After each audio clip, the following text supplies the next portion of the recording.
ನಮಸ್ತೆ ಸ್ನೇಹಿತರೆ, welcome to educator channel.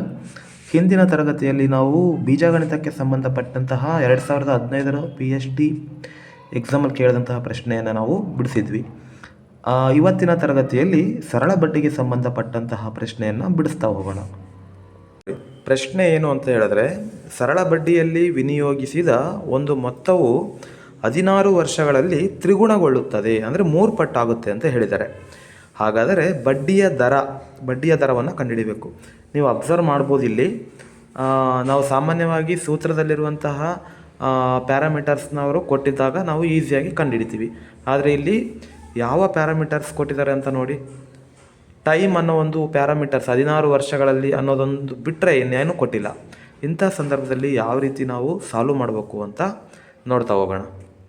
ನೋಡಿ ಸ್ನೇಹಿತರೆ, ಸರಳ ಬಡ್ಡಿಯಲ್ಲಿ ವಿನಿಯೋಗಿಸಿದ ಒಂದು ಮೊತ್ತವು 16 ವರ್ಷಗಳಲ್ಲಿ ತ್ರಿಗುಣಗೊಳ್ಳುತ್ತದೆ. ಹಾಗಾದರೆ ಬಡ್ಡಿಯ ದರನ ನಾವು ಕಂಡುಹಿಡಿಬೇಕು ಅಲ್ವಾ.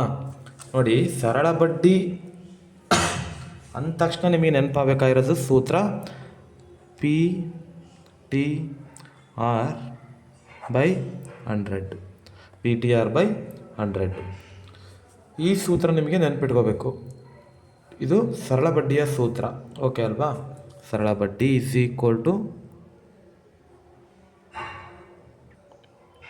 PTR/100. ಹಾಗಾದರೆ ಪಿ ಅಂದರೆ ಏನು ಅಂತ, ಇಲ್ಲಿ ಪಿ ಅಂತ ಹೇಳಿದ್ರೆ ಪ್ರಿನ್ಸಿಪಲ್ ಅಮೌಂಟು.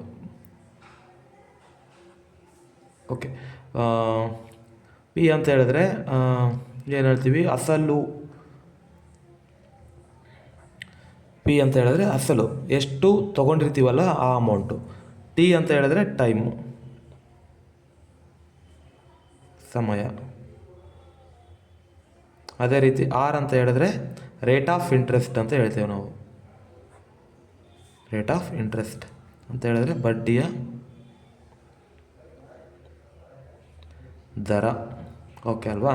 ಎಸ್, ಈಗ ಈ ಪ್ರಶ್ನೆಯಲ್ಲಿ ಈ 3 ಪ್ಯಾರಾಮೀಟರ್ಸಲ್ಲಿ ಟಿ ಅನ್ನೋ ಒಂದು ಪ್ಯಾರಾಮೀಟರ್ಸ್ ಮಾತ್ರ ಕೊಟ್ಟಿದ್ದಾರೆ, ಅಂದರೆ ಸಮಯವನ್ನು ಮಾತ್ರ ಕೊಟ್ಟಿದ್ದಾರೆ.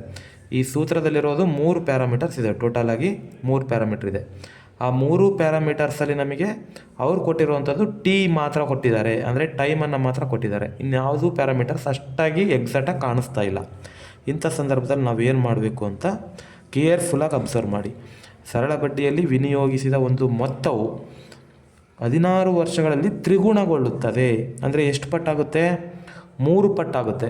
ಎಷ್ಟು ಪಟ್ಟು? 3 ಪಟ್ಟು. ಹಾಗಾದರೆ ಅದು ಎಷ್ಟು ವಿನಿಯೋಗಿಸಿದ್ರು ಮೊತ್ತ ಗೊತ್ತಿಲ್ಲ, ಎಷ್ಟು ವಿನಿಯೋಗಿಸಿದ್ರಂತ ಗೊತ್ತಿಲ್ಲ. ಆದರೆ ವಿನಿಯೋಗಿಸಿದ ಮೊತ್ತವನ್ನು ನಾನು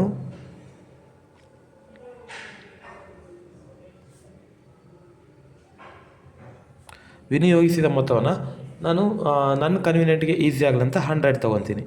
ನೀವು 100 ಆದರೂ ತೊಗೋಬೋದು, 50 ರೂಪೀಸ್ ಆದರೂ ತೊಗೋಬೋದು, 50,000 ತೊಗೊಂಡ್ರೂ ಕೂಡ ಆನ್ಸರ್ ಅಂತೂ ಸೇಮೇ ಬರುತ್ತೆ, ಓಕೆನಾ. ನಾನು ಈಸಿ ಆಗಲಿ ಅಂತೇಳಿ 100 ಅಂತ ತೊಗೊತಿದ್ದೀನಿ. ಸಾಮಾನ್ಯವಾಗಿ ಈ ರೀತಿ ಪ್ರಶ್ನೆಗಳಲ್ಲಿ ನೀವು 100 ತೊಗೊಂಡ್ರೆ ಉತ್ತಮ, ಓಕೆ ಅಲ್ವಾ. 100 ತೊಗೊಂಡ್ರೆ ಉತ್ತಮವಾಗಿರುತ್ತೆ. ಸರಳ ಬಡ್ಡಿಯಲ್ಲಿ ವಿನಿಯೋಗಿಸಿದ ಮೊತ್ತ ಅಂದರೆ 100 ರೂಪೀಸ್ ಅಂತ ಹೇಳ್ತಿದ್ದೀನಿ, ಓಕೆ ಅಲ್ವಾ. ಹಾಗಾದರೆ ಈಗ ನಾವು ಏನು ಮಾಡಬೇಕು? 16 ವರ್ಷಗಳಲ್ಲಿ ತ್ರಿಗುಣಗೊಳ್ಳುತ್ತದೆ. 16 ವರ್ಷಗಳಲ್ಲಿ ಎಷ್ಟಾಗುತ್ತೆ? 3 ಪಟ್ಟು ಆಗುತ್ತೆ ಅಂತ ಕೊಟ್ಟಿದ್ದಾರೆ ಅಲ್ವಾ. ಹಾಗಾದರೆ ನೋಡಿ, ವಿನಿಯೋಗಿಸಿದ ಮೊತ್ತ 100 ಆದರೆ ನೋಡಿ ಅವ್ರು ಕೊಟ್ಟಿದ್ದಾರೆ 16 ವರ್ಷಗಳಲ್ಲಿ ತ್ರಿಗುಣಗೊಳ್ಳುತ್ತದೆ. ಇದು ಎಷ್ಟಾಗುತ್ತೆ? ಹಾಗಾದರೆ ತ್ರಿಗುಣ ಅಂತ ಹೇಳಿದ್ರೆ 3 ಪಟ್ಟು. ಹಾಗಾದರೆ ಎಷ್ಟಾಗುತ್ತೆ? 100 ಇದ್ದಿದ್ದು 300 ರೂಪಾಯಿ ಆಯಿತು. 100 ಇದ್ದು ಎಷ್ಟು ರೂಪಾಯಿ ಆಯಿತು? ವಿನಿಯೋಗಿಸಿದ 100 ರೂಪಾಯಿ, ಅದಾಗಿದ್ದು 300 ರೂಪಾಯಿ ಆಯಿತು. 3 ಪಟ್ಟು ಆಯಿತು. ಹಾಗಾದರೆ ಇದರಲ್ಲಿ ನಮಗೆ ಬಡ್ಡಿ ಎಷ್ಟು ಬಂದಂಗಾಯಿತು? ಕೊಟ್ಟಿದ್ದು 100, ತೊಗೊಂಡಿದ್ದು ನಾವು 100, ಮೂಲ ಮೊತ್ತ 100 ಇತ್ತು, ಅದು 300 ರೂಪಾಯಿ ಆಯಿತು ಅಂತ ಹೇಳಿದ್ರೆ ಅಲ್ಲಿ ಎಷ್ಟು ಹೆಚ್ಚಾಯಿತು? 200 ರೂಪಾಯಿ ಹೆಚ್ಚಾಯಿತು. ಹಾಗಾದರೆ 200 ಅನ್ನೋಂಥದ್ದು ಏನಿದು?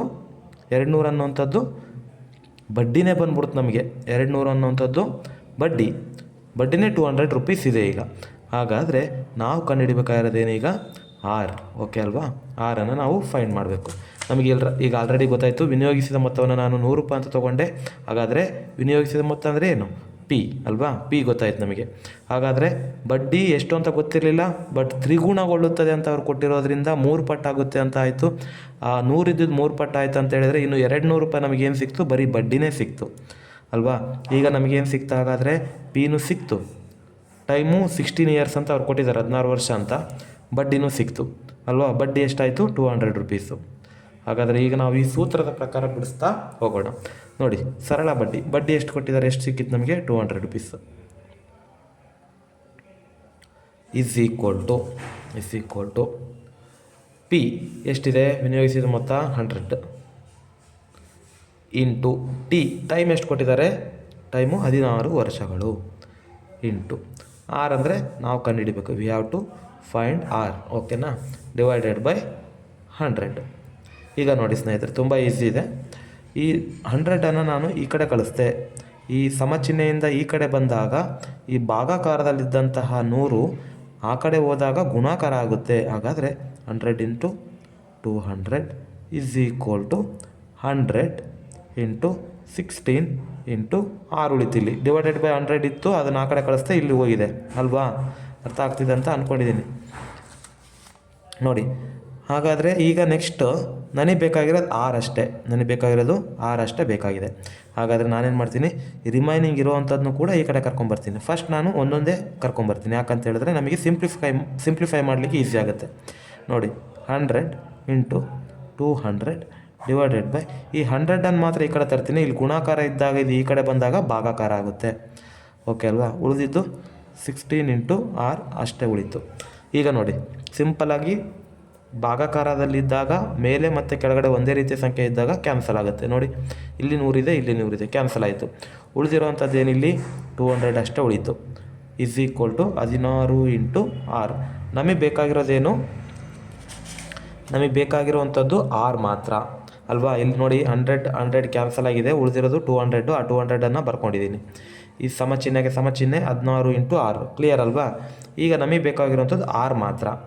ಈ ಆರ್ ಮಾತ್ರ ಬೇಕು. ಹಾಗಾದರೆ ಈ 16 ಬೇಡದೇ ಇರೋದನ್ನು ಸಮಚಿಹ್ನೆಯಿಂದ ಈ ಕಡೆ ಕಳಿಸ್ಬಿಡೋಣ. ಹಾಗಾದರೆ 200 ಡಿವೈಡೆಡ್ ಬೈ ಆರ್, ಅದು 16 ಆಗುತ್ತೆ. ಯಾಕೆ ಅಂತ ಹೇಳಿದ್ರೆ ಇಲ್ಲಿ ಗುಣಾಕಾರ ಇದೆ, ಈ ಕಡೆ ಬಂದಾಗ ಭಾಗಾಕಾರ ಆಗುತ್ತೆ. ಇಸ್ ಈಕ್ವಲ್ ಟು ಉಳಿದಿದ್ದೇನು? ಆರ್ ಮೀನ್ಸ್ ಬಡ್ಡಿಯ ದರ. ನಾವು ಕಂಡುಹಿಡಿಬೇಕಾಗಿರೋದೇ ಇದು, ಬಡ್ಡಿಯ ದರವನ್ನು ನಾವು ಕಂಡುಹಿಡಿಬೇಕಾಗುತ್ತೆ. ಹಾಗಾದರೆ ಇದನ್ನು ನಾವೀಗ ಭಾಗಾಕಾರ ಮಾಡೋಣ. 16 1s. ಇಲ್ಲಿ ನೋಡಿ, 16 ಒಂದಲೇ ಇಲ್ಲಿ ಎಷ್ಟು ಉಳಿತು? 16 ಒಂದಲೇ 16. 20ರಲ್ಲಿ 16 ಹೋಯಿತು, 4 ಉಳಿತು, 40 ಆಯಿತು ಅಲ್ವಾ. ಇಲ್ಲೊಂದು 0 ಇದೆ, 40 ಆಯಿತು. 16 2 32. ಇನ್ನು ಎಷ್ಟು ಉಳಿತು? 8 ಉಳಿತಲ್ವಾ. 40ರಲ್ಲಿ 32 ಹೋಯಿತು, 8 ಉಳಿತು. 8 16 ಮಗ್ಗಿಲ್ ಬರಲ್ಲ, ಪಾಯಿಂಟ್ ಇಟ್ಕೊಂಡೆ. ಎಷ್ಟಾಯ್ತು ಈಗ? 80 ಆಯಿತು, 80 ಆಯಿತು ಅಲ್ವಾ. 16 80.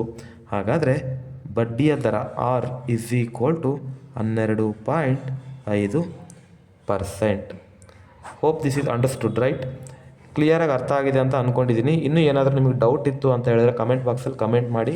ಇದೇ ರೀತಿ ಉಪಯುಕ್ತ ಮಾಹಿತಿಗಾಗಿ ನಮ್ಮ ಚಾನಲ್ಗೆ ಸಬ್ಸ್ಕ್ರೈಬ್ ಆಗಿ ಮತ್ತು ಬೆಲ್ ಐಕನ್ನ ಪ್ರೆಸ್ ಮಾಡಿ. ಜೊತೆಗೆ ಹಾಕಿದಂಥ ಸಂಪೂರ್ಣ ವಿಡಿಯೋನ ನೋಡಿ. ಹಾಗಾದರೆ ಮಾತ್ರ ನಿಮಗೆ ಆ ಒಂದು ಸುಲಭೀಕರಿಸುವಂತಹ ವಿಧಾನವನ್ನು ನೀವು ಈಸಿಯಾಗಿ ಅರ್ಥೈಸ್ಕೊಳ್ಬೋದು. ಧನ್ಯವಾದಗಳು.